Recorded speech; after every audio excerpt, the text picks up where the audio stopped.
Sign of El Diablo.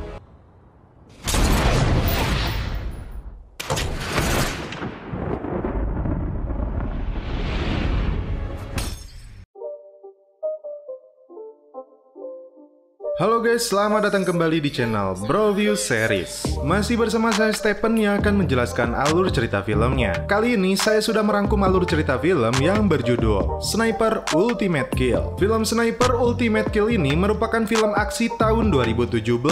Dan film ini merupakan seri ke-7 dari franchise film Sniper yang tayang sejak tahun 1993. Dan film ini juga merupakan sequel lanjutan dari seri sebelumnya, yaitu Sniper Ghost Shooter yang rilis pada tahun 2016. Film yang memiliki genre aksi, drama, dan thriller ini disutradarai oleh Claudio Fa. Sebelum masuk ke ceritanya, seperti biasa siapkan kopai dan udbray untuk menemani kalian dalam menonton alur cerita film ini. Dan langsung saja sekarang kita masuk intro.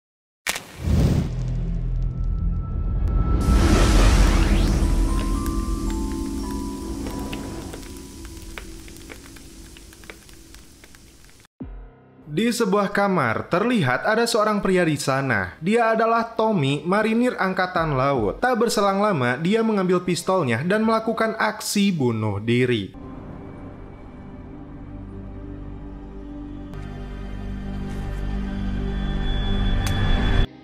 Keesokan harinya, diadakan acara pemakaman militer. Rekannya yang bernama Brandon Beckett tampak hadir di sana. Dia tidak percaya kalau Tommy, rekannya, melakukan aksi bunuh diri. Pria yang berada di sampingnya ini adalah Miller, agen CIA, yang memintanya bertugas di Kolombia untuk mengejar gembong narkoboy yang bernama Morales. Mereka membicarakan Tommy yang sudah melakukan pembunuhan sebanyak 68 kali, sedangkan Brandon berhasil menghabisi para penjahat sebanyak 63 kali. Operasi mereka disebut GTC, yaitu Operasi Multi Layanan Pertahanan yang bekerja untuk operasi anti narkoboy dan terorisme. Mereka tergabung dari beberapa agen federal seperti DEA, DHS, dan CIA. Di sana, Brandon juga akan bertemu ayahnya, Sersan Artileri Mayor Thomas Beckett. There's a car parked right over there. There's a jet waiting for that car. Brandon pun berangkat menuju Kolombia. Sesampainya di sana, seorang agen DEA menjemputnya. Terungkap, Brandon akan dipromosikan untuk menjadi sersan mayor. Mereka tiba di pusat kepolisian nasional Bogota. Seorang polisi bernama Santiago ditunjuk untuk membantunya di sana. Mereka akan bertemu dengan Kapten Hector Garza yang sekaligus menjadi pimpinan dari tim. Dan rupanya di ruangan itu ayahnya telah menunggu Brandon. Master Guns. Welcome to South America. Kemudian, mereka menunjukkan berkas Morales kepada Brandon. Dia adalah kepala kartel Kolombia yang menguasai 60% peredaran obat terlarang dan penyelundupan di perbatasan Amerika, menggunakan seorang sniper sebagai pembunuh bayarannya. Morales telah menghabisi saingannya yang bernama Diego Paolo. Morales sekarang berada di puncak kekaisaran karena tidak ada seorang pun yang berani melawannya. Thomas menambahkan, tidak ada seorang pun di militer aktif atau mantan militer yang bisa menembak dalam radius yang sangat jauh. Mereka berencana untuk menangkap Morales yang dinilai sangat lincah dan pintar bersembunyi. Mereka bisa menemukan lokasi keberadaan Morales lusa, dan tugas Brandon untuk mencegah hal yang tidak diinginkan dari penembak jitunya. Seorang agen yang sudah 3 tahun melakukan penyelidikan ini tiba di sana. Dia bernama Cat Estrada dari DEA. Cat yang temperamental dan ambisius mengatakan dia merubah rencana dan akan menangkap Morales esok hari. Jika tidak ada kesempatan lagi. Namun sepertinya tim kurang setuju karena mereka belum melakukan persiapan, terutama bagi Brandon yang belum melakukan pengukuran analisis dengan drone dan topografi. Brandon akan menjaga Cat dalam misi menangkap gembong narkoboy ini. Sikapnya yang tegas dan dingin membuat Brandon cukup terpesona melihat karakternya. Di keesokan harinya, tim langsung melakukan operasi penyergapan untuk untuk menangkap Morales ini. Brandon dan Santiago ditemani yang lainnya masuk melalui jalur hutan belantara. Sedangkan tim darat dibagi menjadi dua kelompok yang dipimpin Cat dan Garza akan menyergap dari dua sisi. Dari kejauhan, Brandon mulai melakukan pengintaian, mengirim video dari sebuah drone. Di markasnya, Thomas melihat situasi di area sekitar tempat persembunyian Morales. Kemudian datang Simon melihat situasi dan mencari tahu operasi yang mereka lakukan. Tim darat mulai menyisir lokasi untuk mendekati rumah yang dicurigai sebagai tempat Morales berada. Sedangkan Brandon dan Santiago menjadi mata sekaligus pelindung mereka dari balik bukit. Tim darat 1 yang dipimpin Kapten Garza akan lebih dulu masuk ke dalam rumah itu. Sedangkan si Cat dan timnya mengawasi mereka dalam jarak aman di balik mobil. Tiba-tiba saat tim 1 masuk ke dalam rumah itu,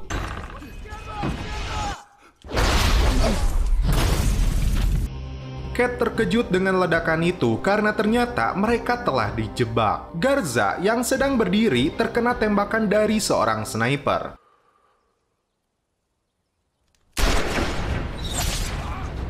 Ketika Cat berusaha menyelamatkannya, dia kembali ditembak hingga tewas.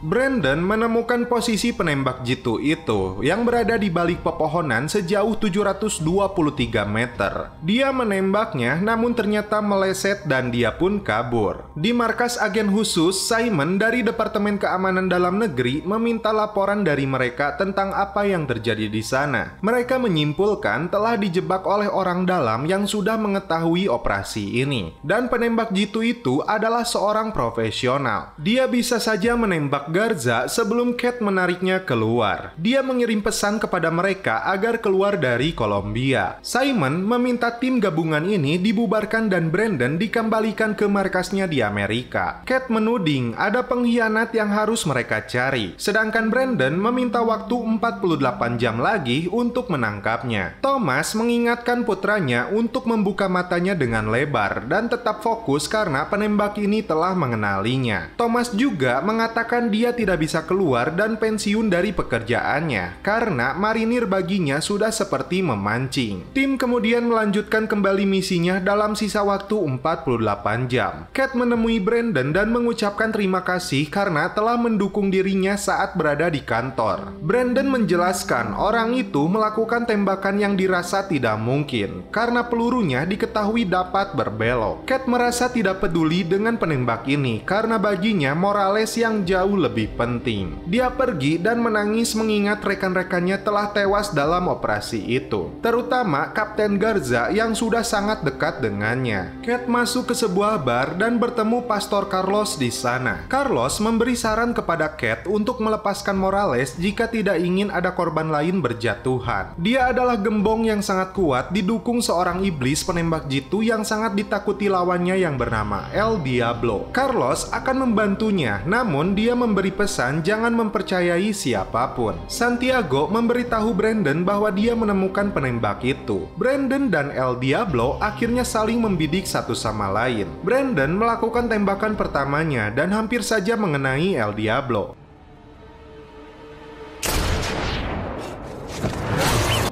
Saat giliran El Diablo menembak, Brandon meloncat dan terbaring, seolah dirinya telah tertembak untuk mengelabui El Diablo seakan dia telah tewas. Brandon dan ayahnya kemudian mencari informasi dari proyektil peluru itu. Diketahui peluru itu telah didesain seperti peluru kendali yang dapat dikendalikan oleh remote control karena terpasang optik di dalamnya dan dapat menyerang target hingga jarak 1,6 km. Dan peluru itu adalah buatan badan usaha pemerintah. Simon mengusulkan Brandon dibawa menggunakan kendaraan ke rumah khusus CIA. Dan inilah sosok Morales yang sedang santuy bermain biliar. Dia meminta anak buahnya untuk memburu penembak jitu Amerika itu yang dikabarkan masih hidup berdasarkan informasi dari orang dalamnya. Morales kemudian menelepon Diablo dan ternyata dia berada di rumahnya. Diablo meminta bayaran kepada Morales karena telah menjalankan tugasnya. Dia terkejut setelah mengetahui Brandon masih hidup. hidup. Brandon ditemani Cat naik ke sebuah mobil untuk menuju rumah aman CIA. Tak lama, Pendeta Carlos memberi informasi kepada Cat bahwa penembak itu sudah mengunjungi seorang wanita di sebuah lokasi. Tiba-tiba, sebuah truk menghantam mobil yang mereka naiki. So what's yours? Tak hanya itu, serangan dari beberapa pria bersenjata langsung mengarah kepada mereka. Brandon menyuruh Cat untuk pergi dari sana. Setelah Brandon berhasil menghabisi mereka semua, dia menemukan ponsel Cat dan sebuah lokasi di kotak pesannya. Cat menemukan rumah wanita ini, namun tidak semudah yang dibayangkan karena banyak mafia di sana dan Cat tidak bisa melawan mereka semua. Tiba-tiba, Brandon datang dan menembaki mereka, hingga salah seorang dari mereka berhasil kabur.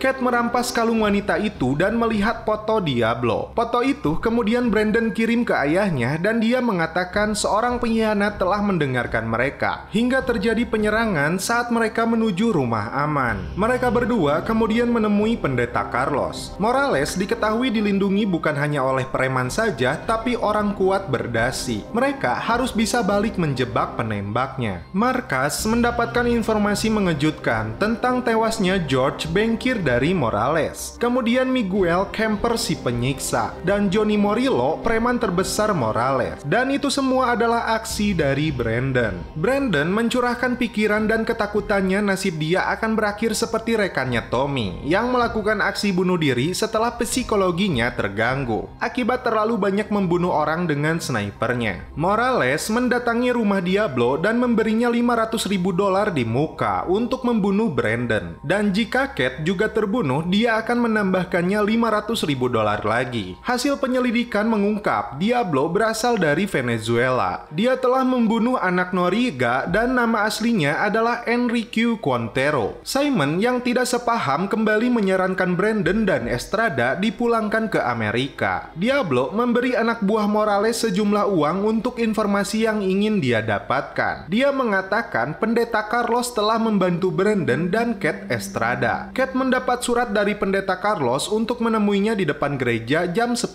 malam. Namun saat dia meneleponnya, dia tidak pernah mengangkat handphonenya. Mereka menebak ada sesuatu yang tidak beres. Brandon tidak langsung menuju gereja, namun mencari posisi terbaik untuk melihat keadaan di sana. Setelah menemukan lokasinya, Brandon mengeluarkan senjatanya dan Cat sebagai pengintainya. Tiba-tiba datang sebuah truk ke sana. Dan setelah truk itu pergi, mereka melihat Pendeta Carlos tergantung di sana. Cat ingin menolongnya, namun Brandon menahannya karena itu adalah jebakan. Brandon lalu menembak tali yang menggantung Pendeta Carlos.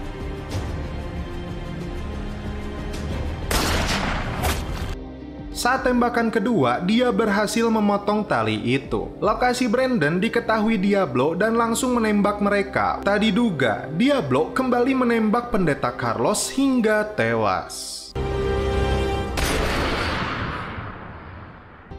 Keesokan harinya, jemaah gereja beramai-ramai mengantarkan Pendeta Carlos ke tempat peristirahatan terakhirnya. Cat merasa bersalah pendeta harus menjadi korban. Ternyata di sana Brandon melihat salah seorang jemaah Carlos yang sudah berkhianat. Brandon berhasil menangkapnya dan meminta dia mengatakan lokasi Morales.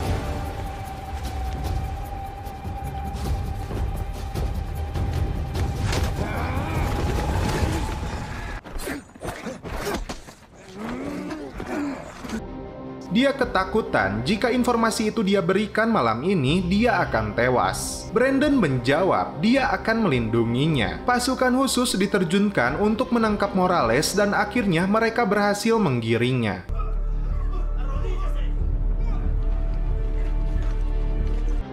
Simon mengatakan Kejaksaan Agung Amerika menginginkan dia pergi ke Miami untuk Morales diproses di pengadilan federal di sana. Tentu saja mereka menyimpulkan Diablo takkan membiarkan Morales sampai pengadilan karena segudang informasi yang dia ketahui tentang Diablo. Mereka pun terbang menuju Miami. Perkiraan Brandon tepat. Diablo berhasil lolos dari pemeriksaan petugas bandara Miami dan dia pun dibawa oleh puluhan pasukan bersenjata lengkap. Sementara itu itu, Diablo sedang mempersiapkan senjata dan peluru kendali yang dia miliki. Brandon dan timnya melakukan analisa lokasi kemungkinan Diablo menyerang Morales. Mereka menyimpulkan sebuah lokasi yang sangat ideal bagi Diablo menjalankan misinya, dan tim harus berupaya mencegah hal itu. Rupanya, Miller telah melakukan investigasi internal tentang hilangnya 100 peluru kendali ini, dan Brandon diberikan secara gratis untuk mencobanya melawan Diablo. Tak lama, si kehet Simon datang kembali dan mengatakan anak buahnya berada di kendaraan terakhir dalam konvoi ini. Konvoi kendaraan untuk membawa Morales ke pengadilan akhirnya mulai jalan. Brandon dan timnya berada di sebuah atap untuk mengawasi kemungkinan Diablo berada di sekitar itu. Mereka bahkan mengatakan kepada Simon bahwa konvoi itu tidak membawa Morales. Sedangkan puluhan anak buah Diablo bersenjata lengkap juga sudah bersiap. Dan inilah Diablo dengan senjata sniper super besarnya. Tim melihat juga sebuah sedan yang bergerak cepat memburu van ini. Tiba-tiba Diablo melesatkan tembakannya dan menghancurkan van ini.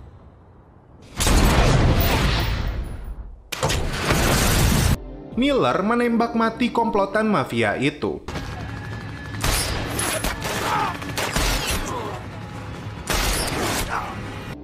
Diablo kembali melesatkan tembakan keduanya dan menghancurkan van itu karena dia mengira Morales berada di sana. Brandon berhasil mendapat lokasi keberadaan Diablo.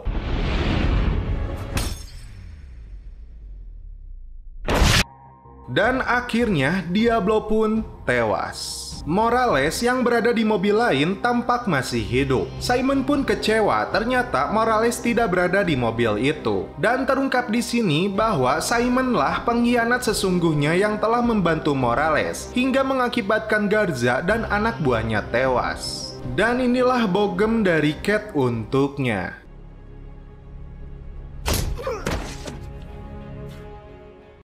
Setelah itu, film pun berakhir. Oke guys, bagaimana menurut kalian alur cerita film dari Sniper Ultimate Kill ini? Menurut saya, film ini lebih sedikit memperlihatkan aksi dan tembakannya, tetapi menyertakan beberapa teknologi penembak jitu baru dan tindakan penembak jitu yang cukup untuk membenarkan judulnya. Oke guys, karena saya ada keperluan bisnis dengan Mang Ujang Sekrup, saya langsung akhiri saja alur cerita film ini, dan salam penutup seperti biasa dari kami. Mohon maaf bila ada kata-kata yang kurang berkenan di hati kalian, mohon dimaafkan ya. Salam perfilman duniawi, keep enjoy.